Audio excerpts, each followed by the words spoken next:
I'm certain that it will not derail the process of negotiations, or it will not have any serious impact, because from my own modest experience of negotiating with Russians within trilateral contact groups. A huge blow to Volodymyr Zelensky's government today as the chief of the presidential office, Andriy Yermak, has left his post.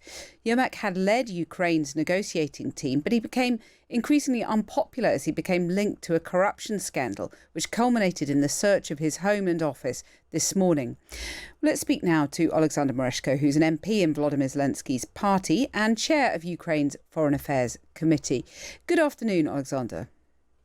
Good afternoon. Thank you for having me. Well, thank you for coming on the programme. A difficult day for you and particularly the president. Was Andriy Yermak fired, or did he resign? Well, he resigned, he tendered his resignation, and president has agreed with this resignation. So I think it was the right move on the part of President Zelensky, chief of staff, because it's a responsible move, I would say, because he understands that it's important that President Zelensky and those who work with him closely should be about any suspicions. And it's important. It's better, to take this decision. And besides, President himself, in his address just a few minutes ago, he emphasized that in terms of peace process, it's important that in the eyes of our Western partners, there shouldn't be any doubts whatsoever with regard to those people who are involved in negotiations. Well, let's talk about the peace process in just a second. But what does it say about Zelensky's judgment that he stood by Andriy Yermak despite these allegations? Should he have been fired earlier? It could always be earlier, yes, but I think the timing is correct, is right, because when we had meeting with the president as a faction, he emphasized that for him what's important, not his friends, that for him national interests and fight against corruption is much more important than those who are close to him, his subordinates or his colleagues.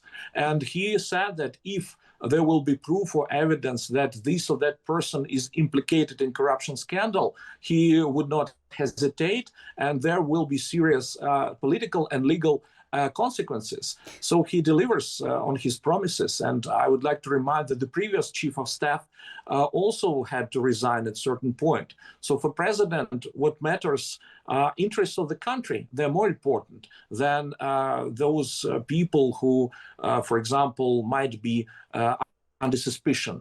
But do you think there's a risk now that this whole corruption scandal risks ensnaring the president himself?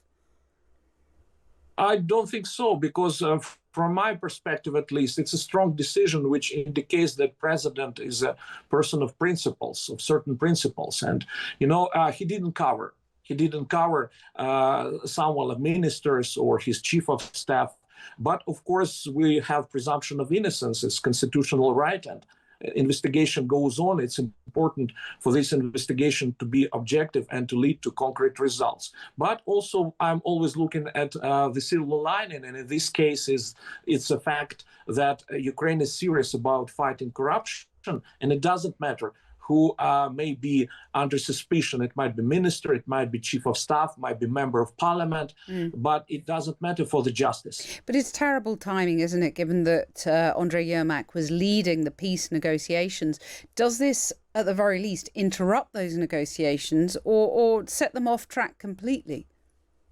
I'm certain that it will not derail the process of negotiations, or it will not have any serious impact, because from my own modest experience of negotiating with Russians within trilateral contact groups, so-called Minsk process, I know that the whole process of negotiations is the work of many people. There is a whole team, there is a Ministry of Foreign Affairs which helps to maintain this process. So there are people who are in the loop, who know what to do, who can take over any moment. So I'm certain that there will be absolutely no negative impact upon the process of negotiations. Given the gulf, though, between Moscow and Kyiv, the peace talks dead in the water anyway. Well, everything depends on Putin, and he shows no willingness to reach any result. and he continues to play the same game. He's trying to manipulate President Trump. He is like making all kinds of provocations. So that's why he remains to be the only obstacle, the only roadblock to reaching any results. Yes, but President Trump still has this illusion that he can make a deal with the Russian dictator. From my perspective, from my experience, again, I believe it's totally useless and hopeless. But okay, maybe President Trump needs some time to make sure for himself that it's absolutely hopeless. Oleksandr Merezhko, thank you very much for joining us as ever on the show. That was the chair of Ukraine's Foreign Affairs Committee, a key ally of Volodymyr Zelensky on that corruption scandal and the fate of the peace process. Now, talks aimed at the UK joining the EU's defence fund, also known as SAFE, have broken down, according to the British government. Europe Minister Nick Thomas-Symonds said that negotiations were carried out in good faith, but that the government would only sign agreements that are in the national interest and provide value for money. Let's find out more from Linus Terhorst from RUSI. Linus, good afternoon. Good afternoon, Kathy. Just tell us why this has broken down, what the sticking points have been. Well, essentially, the SAFE facility was intended by the European Union to give its members money at a cheaper rate than they can borrow at public markets, to then go and jointly with at least one other EU member state buy defence products, and that, of course, comes at a cost. The EU takes over some element of a bank, needs to administer and choose what nations qualify, what projects qualify for these 150 billion in total that the EU is going to take on from markets.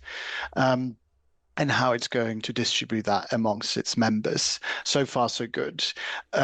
Since May this year, where the UK signed a defence cooperation agreement with the European Union, the door was open to potentially join this programme, not so much as an interested party to take out money out of the programme, to use it for defence spending, but rather have the British industry be able to bid for some of the project that other European Union members would like to buy.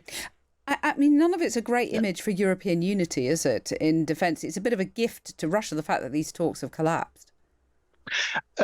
It is absolutely. I think it is an indication that in this instance, some stakeholders in the European Commission have prioritized protecting their own defence market over creating a truly European rather than just an EU defence industrial base, and that is really what we need to have in place at the moment for the next couple of years. Use every capacity that there is, especially Eastern European states currently face real problems in getting the orders through, getting the equipment to their military end users in time. And so British participation would have been a great thing for them. Right. But some other members of the European Union have sought to protect their own industry and rather get these orders themselves. Yeah, Linus Terhorst, thank you very much for taking us through that. Linus Terhorst from RUSI there.